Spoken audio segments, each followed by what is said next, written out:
guys, good morning. Time check, alas 3 po ng madaling araw. Punta po kami sa school ni Sansan dahil nag-chat po siya. Dahil si Sansan doon natulog sa school nila. Dahil may parade sila ngayong araw. Nag-chat po siya sa akin, ay pati daw yung yung paha niya. Nakagising po ako mga alas 2 kasi yung tawag ng kalikasan ba. Tapos tinignan ko yung cellphone. Tapos may chat yung mama niya mga alas 9. Sabi si Sansan hindi pa daw kumain. So chinik ko kung online si Sansan, chinat ko siya. San, kumain ka na ba? Wala pa. Singko maghahatid kami ng pagkain. Ayaw. Pero may pira siya dahil nagpunta po ako kahapon ng hapon dun sa kanya. Binigyan ko po siya na nagbayad pa ako ng tuition. Tapos binigyan ko po siya ng pambili ng pagkain. Siyempre siguro gabi na, tapos hindi niya alam po doon yung bilihan ng pagkain na bukas. Yun, hindi na lang po kumain. Pero sabi niya hindi siya nang papahatid ng pagkain. Pero ngayon nag-chat, sabi niya ihatid daw yung niya, yung paha. Dahil yung start ng nila parade alas 7. Sabi ko pwede ka pa namang kumain. Ayaw. Pero ngayon papunta kami ni Papabit sa school ni Sansan, ihatid yung paha. Tika baka madapat tayo dahil madilim. Hello guys, punta muna kami kay Sansan. Tingnan namin daw anong kalagayan ng Sansan doon sa school niya. Yung banda namin. Yung banda rito. Ang ginaw!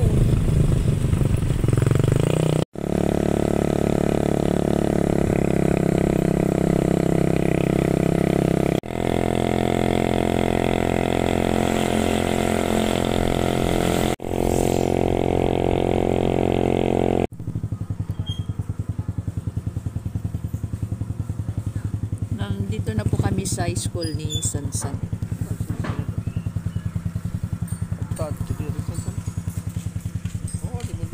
Ay na.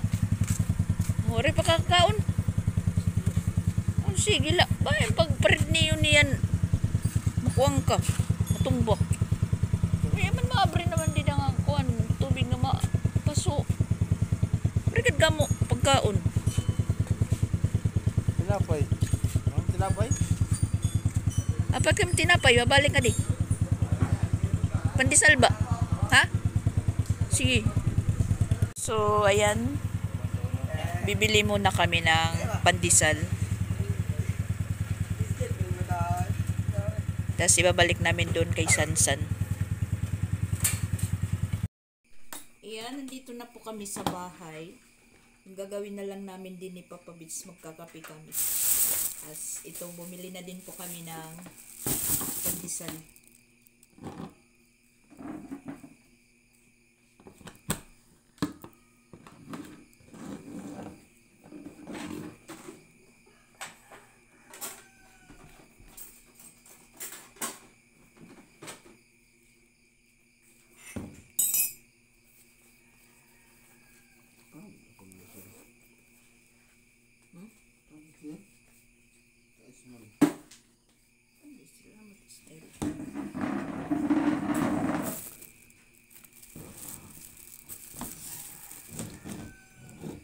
Mabuti na lang meron parang nahihilo pa ako. Merong malapit na bakery doon sa eskwelahan ni Sansan. Mas mainit pa po yung pandesal. Yun. Ano kaagad kasi may nandyan sila sa baba, mga lima silang lahat. Kain agad sila ng pandesal. Siguro yung iba walang tulog. Excited po sa nila sa pag-perform. Pero yung nila mamaya pa namang alas 12 yung alas 12 ng tanghali yung perform nila. Tapos, parin nila po ngayong alas 7. Tapos, meron po akong nakasabay na estudyante. Tinanong ko po siya kung kumain kayo kagabi. Sabi ng estudyante, bago daw sila pumunta ng school, kumain muna ng dinner. Tapos, tinanong ko kung libre sila pagkain. Libre naman daw umagahan at saka tanghalian. Akala ko walang libre na pagkain. Hindi naman nakakabuti yun. Nag-i-effort yung mga bata, mga gutom. Pero si Sansan, meron talagang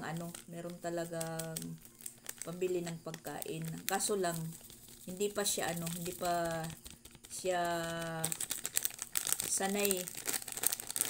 Kasi palagi naman po siyang nagbabaon, hindi po siya sanay kung halimbawa sa gabi kung asan ang may bukas na pagkain. Kaya ayun, tiniis na lang po niya hindi kumain. Kasi nabasa ko yung chat ng mama niya mga alas 9 pa lang.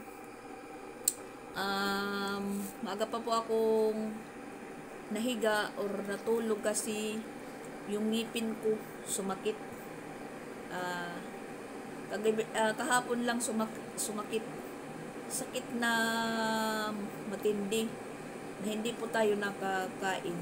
Tapos yun, medyo nakalimutan ko na lang, nakatulog po ako hanggang sa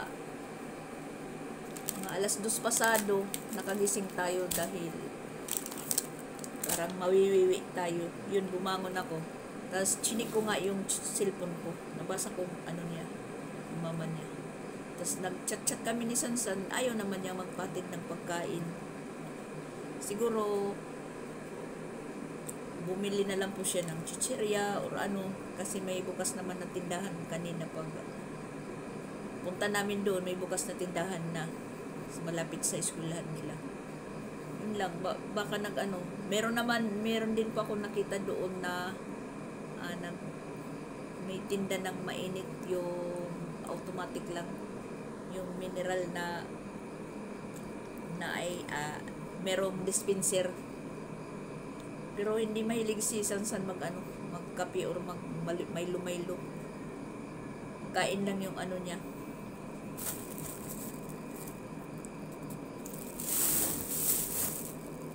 Libre naman pala sila sa umagahan at saka tanghali. Kaya hindi na po tayo mawo-worry na hindi makakain. Pero meron siyang pambili. Parang sa ulo. Parang iwan ko. Ano ba yung sa Tagalog sa malingaw sa ulo? Nahihilo ba? Kasi kulang tayo sa tulog. Kasi pag nagising na talaga ako, hindi na ako makakabalik sa pagtulog. Sign na po yata to na tumatanda na. Biruin nyo, alas 2 pa lang nagising na tayo. Maaga nga tayong nakakatulog, tapos maaga naman po tayong nakakagising. Tapos ayun, hindi na po tayo nakakabalik sa pagtulog. Sa tanghali naman, nararamdaman ko naman na parang antok. Pero nahihiga ako, hindi naman po ako nakakatulog.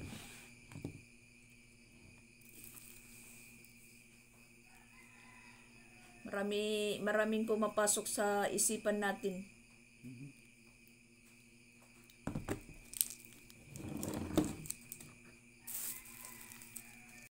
At doon sa bakery na binilhan ko ng pandesal, nagtanong po siya kung first time ko daw bumili. Sabi ko, mabuti daw para matikman nyo kuno na yung lasa ng niya, pandesal. Sabi ko sa kanya, bigyan mo ako ng medyo brown yung toasted. Kasi masarap kainin yung pandesal na mainit na medyo toasted. Yung dalawa tulog na tulog pa. Tapos sabi ko kay Papa Beach, yung motor itulak mo lang papunta doon sa labas, doon mo na paandarin.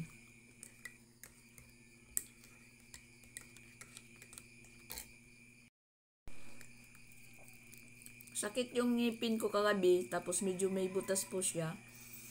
Nilagyan ko ng bawang. Ayaw tumigil yung sakit. Tapos nagpabili po ako kay Papa Beach ng Mipinamik.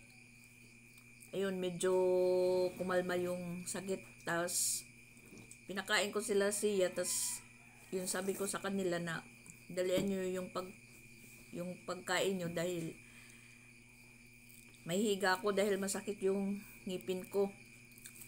Yun, pagkatapos nilang kumain, humiga ako. Tapos ayan, hindi pa ako nang hugas. Sabi ko bukas na yan.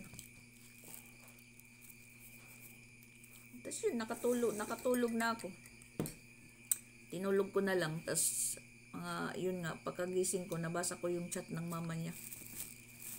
Mama ni Sansan. Ayan, yung oras, alas 4:45 na.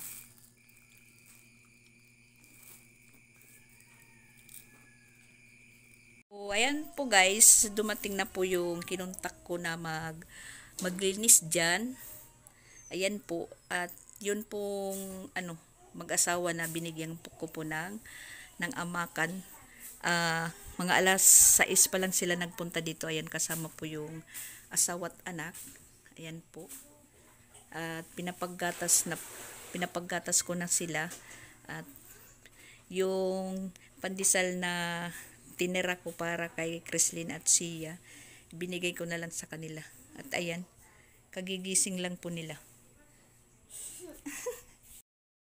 Yun nga, pagkatapos niyang maglinis, pero hindi ko naman po lahat yan papakuhaan ng damo. Yung banda lang po dito sa gilid ng may pader, yung malapit lang. Pagkatapos niya pong maglinis dyan, ay papakuha ko yung mga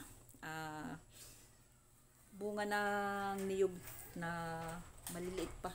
Ipapakuha ko lahat, pati yung mga kanang mga rinaugan, papakuha ko lahat yan. Yan, 2 anak. Tapos nagkikwento sa akin yung babae, sabi niya, noong buntis pa daw siya sa ipangalawa niyang anak,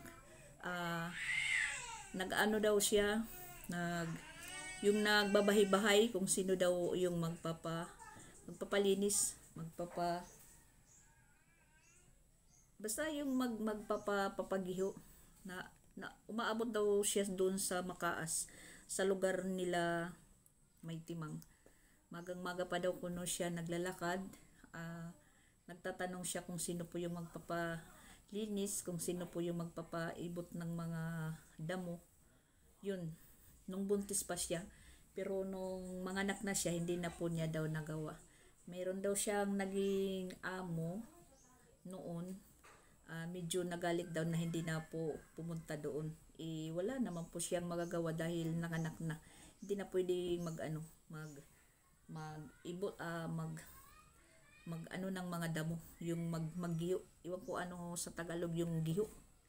Mga guys, ano sa Tagalog ba yun? Yung maggiho, magharas.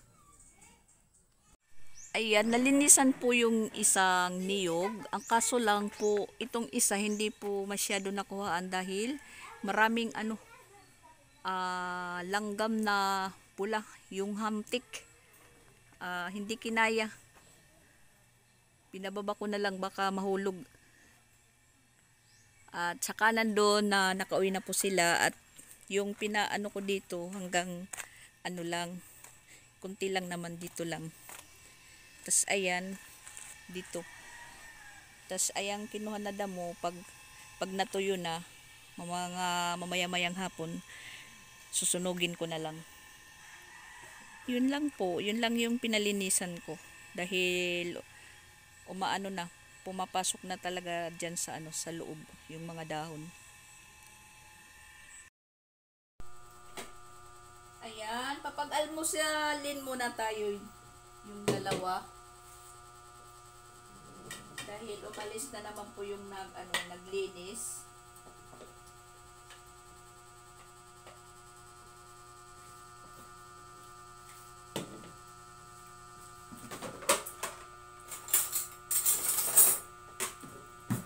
Yung ulam po nila is skinless. Yan.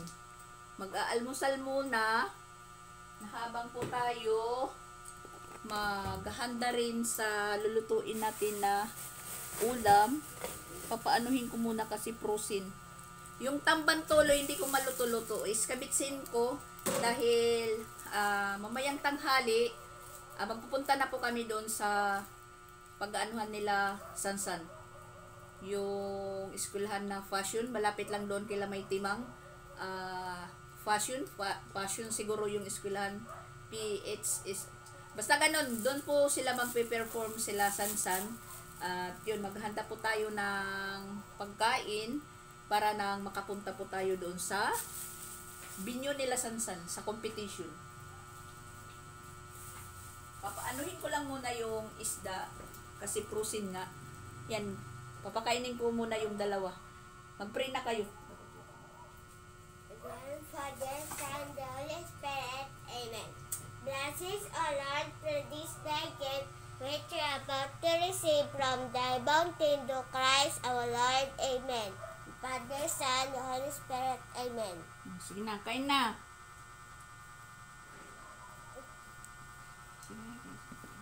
Kain po tayo, guys. Yan, kumakain pa si Sian ng ng pandesal. Tinirhan ko kasi sila ng dalawa. Yung dalawa, binigay ko kanina sa dalawang bata.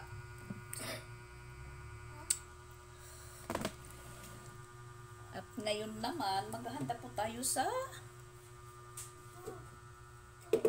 ating lulutuin na isda. Matigas na matigas kasi frozen. Tas parang nakakaramdam na po tayo ng antok. Antok na hindi naman makatulog. Kaya yan, mag-ano-ano na lang po tayo.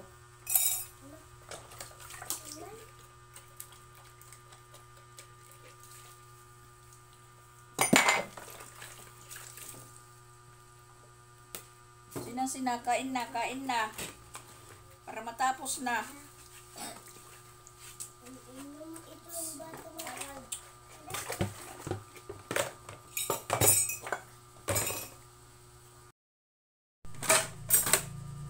Wala naman po tayong labahan ngayon dahil nilabahan ko na kahapon.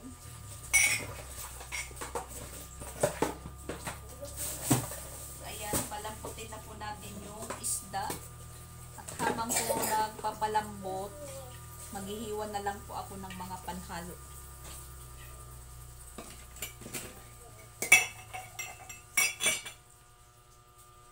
Ano na po yung oras? Alas 9 na. Biruin nyo, ano pala ang oras pa ako nagising.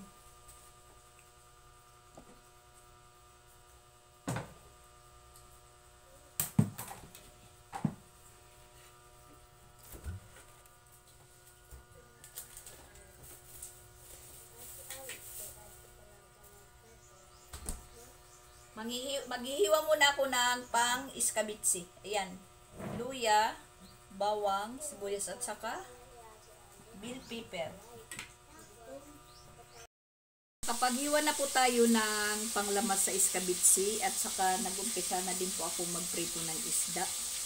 Alas 9:30 na po yung oras. Makakahabol pa tayo sa competition nila Sansan. Papaliguin ko yung mga bata.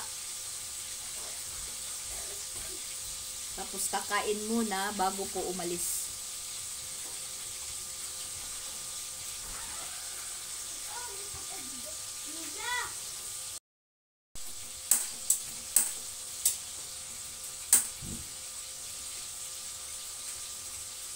Sasabayin ko na lang po yung pagluto ng pagprito ng isda, tas pagluto ng sauce.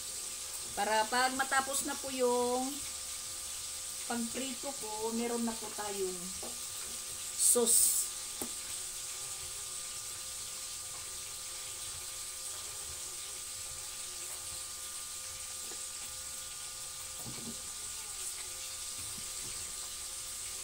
Yan po guys.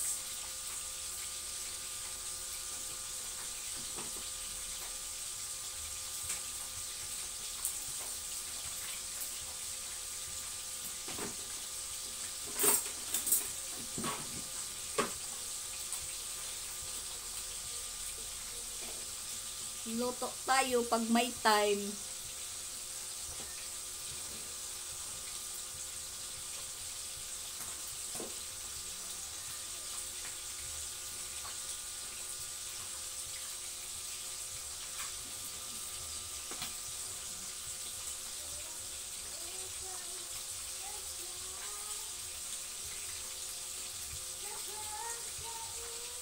Mainit na po yung mantika. Unahin po nating paggisa yung luya. Aray! Tumitilamsik yung mantika!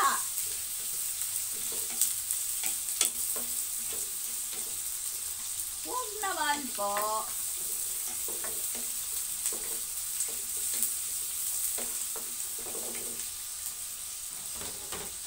Dumudulas.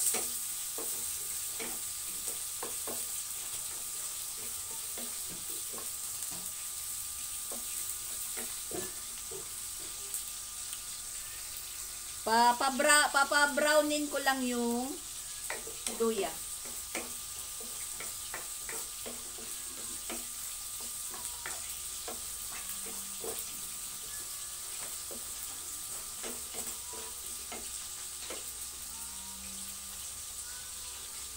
Meron po tayo ditong suka.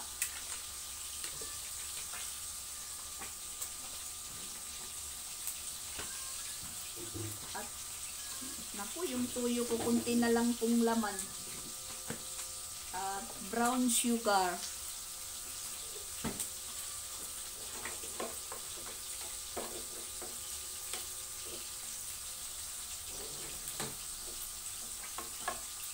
Sunod ang bawang.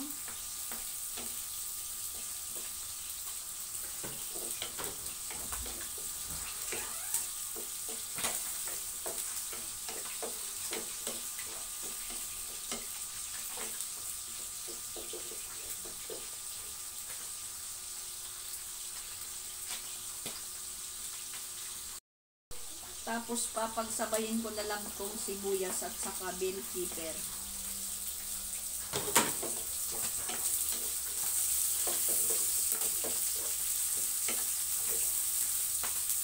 Ilagay natin po itong kunting toyo para yung sabaw may kulor.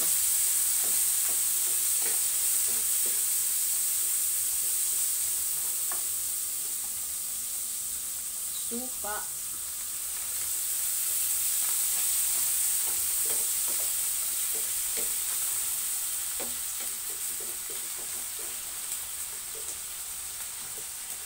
Tsaka tubig. Damihan lang po natin yung sauce. Parang mahangin. Nililipad yung linilipad yung apoy. At parang mapula na yung apoy. Parang paubos na yata.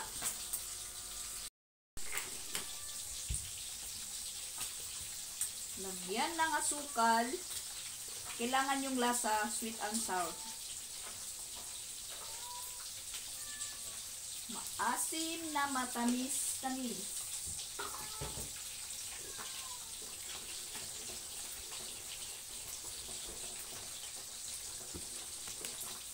Tumba!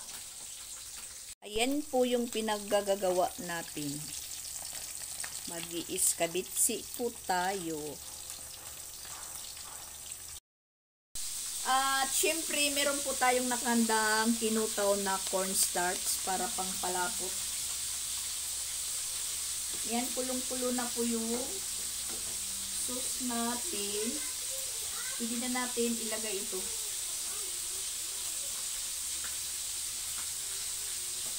Yung hindi masyadong lapot na lapot. Yung katamtaman lang.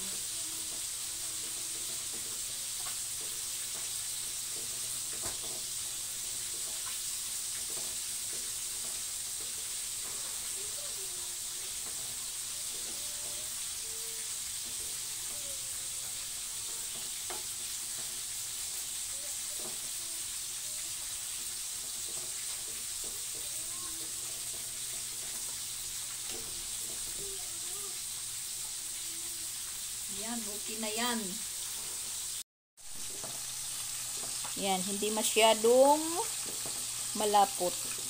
At papatayin ko na yung apoy dito sa sauce ko dahil lutong-luto na po yung yung mga panghalo na para hindi po matuyo yung sabaw. Kasi lumiliit habang pinapakuluan. Maghihintay na lang po tayo na maluto yung prito natin lahat. Tapos na po tayong magprito. Tapos ayan yung prinito ko. Diyan ko lang nilagay. Kasi yung mga lalagyan ko ng ulam nandoon pa sa sako. Hindi ko na lang po ilalagay sa kawali. Sus na lang po yung ilalagay ko dito sa nilagyan ko ng isda. Itatoppings na lang po natin yung sauce.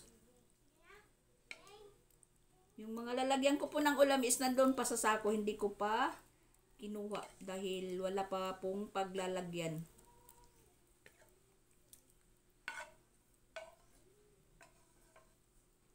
Yan, lutong-luto po yung luya, sibuyas, bawang, labtog.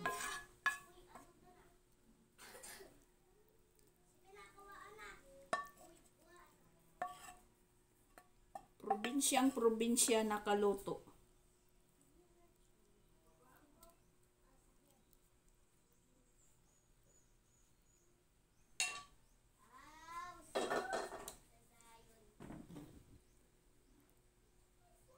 Iskabiche. Nakakatakam. Ayan, kumain muna kami ng mga bata dahil alis na sana kami. Ayan, nakapagbihis na po kami. Nakahanda na po. Alis na sana kami. Mga 11:30. Timing nag-chat si Sansan. Sabi niya, mga alauna pa daw sila mag-umpisang pagtugtog. So ayun, sabi ko, sige, kakain muna kami, saktong-sakto lang yan. Tapos pagka ngayon naman, ayan, alas 12:15 chat na naman po siya na naghahanda na daw po sila doon sa school nila. Nagbibihis na, naghahanda na po sila papunta doon sa venue ng competition nila. Pinakain ko muna yung mga bata dahil baka gutumin doon sa kahihintay. Wala po kami pambili ng snack. Yan po yung yung ulam namin, yung niluto ko kanina na iskabitsi. Meron pa kaming saktong-sakto lang yan, hindi naubos. Meron pa kaming ulam mamayang gabi. Hindi na po ako makakapagluto. Kumain lang po ako ng konti dahil yung ipin ko sumasakit. Kunti lang para lang lagyan ng kanin yung tiyan ko dahil nag-aalboroto. Nagluluto tayo, luto ng luto, hindi naman po tayo kumakain. Kasi nakakano pag masakit yung yung ipin mo.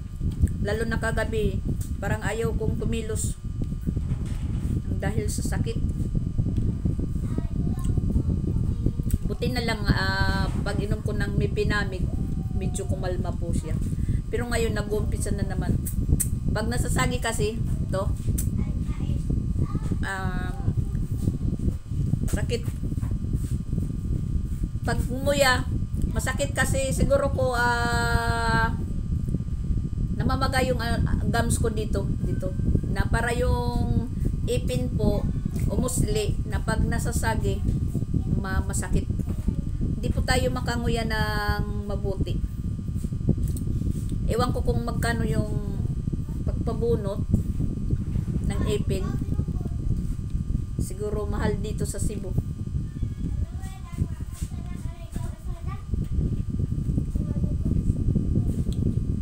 excited na yung dalawa. Sabi nila pupunta na sila sa sa labas, mainit pa. Mamaya hindi pa ako tapos kumain. Po guys, papaalis na po kami, papunta na po kami doon sa competition nila Sansan. At shout out pala kay Ate BT sa nagbigay po ng advance pa Christmas. At thank you po Ate BT. Timing naman po na nag-birthday po yung isang anak ko sa Tacloban. Nakapag-share din po tayo. Pinasurprisean natin siya ng cake. Yung ordinary lang po na cake. Basta may cake sa birthday niya at saka pansit. Yun, medyo nagkasayahan sila po doon. Thank you Ate BT sa pa-advance Merry Christmas mo pa Christmas. Salamat po sa walang sawa pong pagsuporta. Yan, papunta na po yung dalawa. Nakasakay na. Dito na po kami sa Passionist Sister School. Isang private po to na eskwelahan sa mga madre. Yan, nandito na po yung mga estudyante, yung mga nagpe-perform. Diyan po siguro sila mag-ano sa plaza. Medyo lumayo lang po muna tayo dahil may sounds. Ayan po. Tapos si Sansan hindi pa namin nakikita.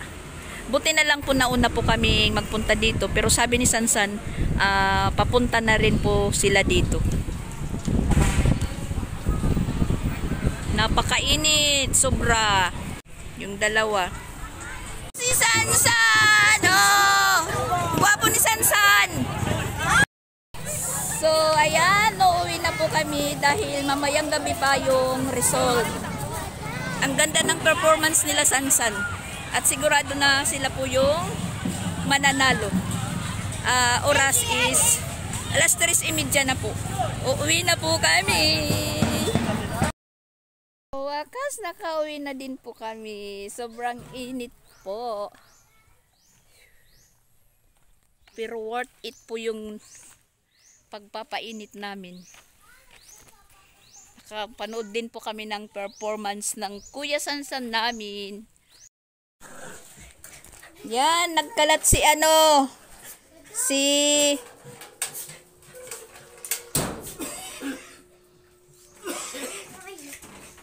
nagkalat si Sanya, pinanguha si Luna, pinanguha yung sapatos. Yan, kinalat.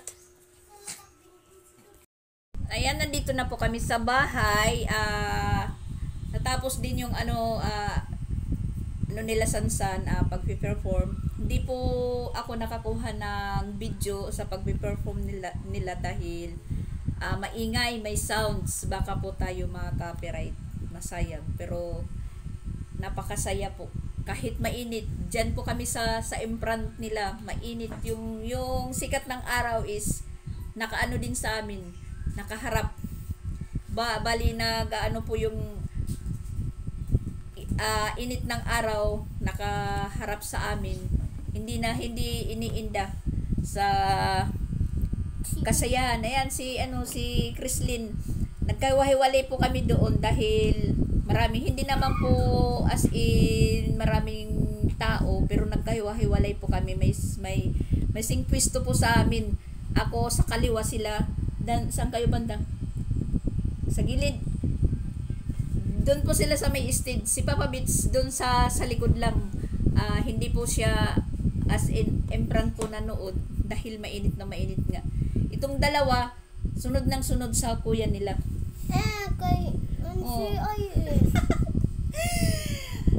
Si Chrislyn kasi yung nila school meron din contestant, may participation,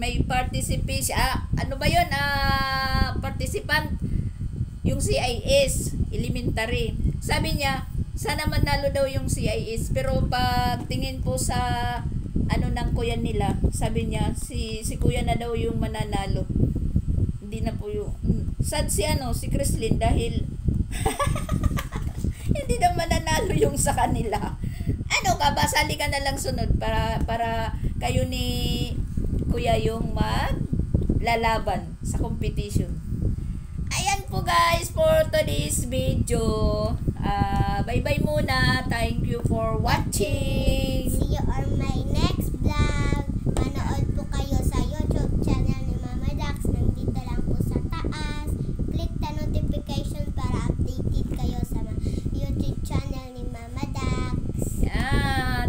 masyado ni Chrislyn, mas ano pa siya magsalita sa click para maging upload, maging updated.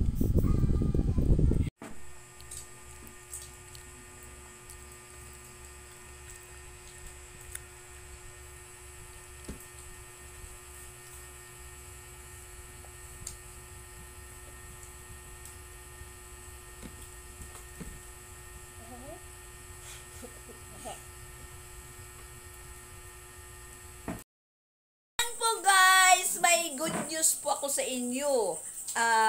Pahabol lang, di ba nagbabay na ako sa vlog ko na ito? Hindi naman po ako makapag-upload dahil walang internet. 2 hours na po akong nag-upload, hindi na-upload. Dinilit ko muna, tapos nalaman ko ngayon na sila Sansan is nag-champion. Congrats! Kuya! So ayun, nagpasundo na si Sansan, uuwi. Abangan natin yung pagdating ni Sansan. Proud lang po kasi guys, kasi yung pagod natin, merong katumbas, may kapalit na kaligayahan. Sasabi ko lang na mayroong kapalit yung kapaguran natin dahil sa una si Chrislyn naging achiever. Ngayon naman si Sansan naging miyembro ng GGFA's DLBC delegates, na naging champion naman po sila.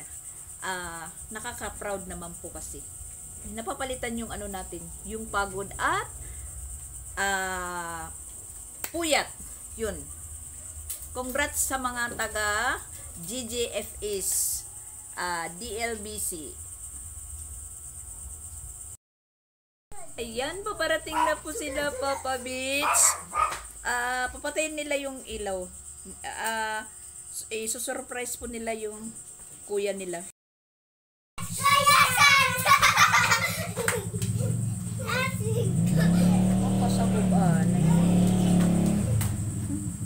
Yan, si Kuya Sansan. Congrats! Ano yan? Tingnan mo yung cover? Yung ginawa po ni Papa Beats nung isang gabi na nag-overtime. Ayan. Sinauli niya. Congrats, Sansan! Anong masasabi mo? Kakapagod? Umitim si Kuya Sansan, umitim. At medyo nag-reduce po siya. Dahil nga kagabi hindi po siya nakakain, ay excited po sila sa kanilang performance. Ano yan? Lupak? Kuwan? Nadatugan? Na-injury pa. Na-injury pa yung niya. Daliri. At yung isa pang nakapaswerte kay Sansan, yung binigay ni Tito Jing niya na black shoes. Yun po yung suot niya kanina sa competition nila. Isa pa na nagpaswerte kay Sansan. So, for today's video, bye-bye! Pero wala pa po kaming internet. Bye-bye, bye-bye, bye-bye.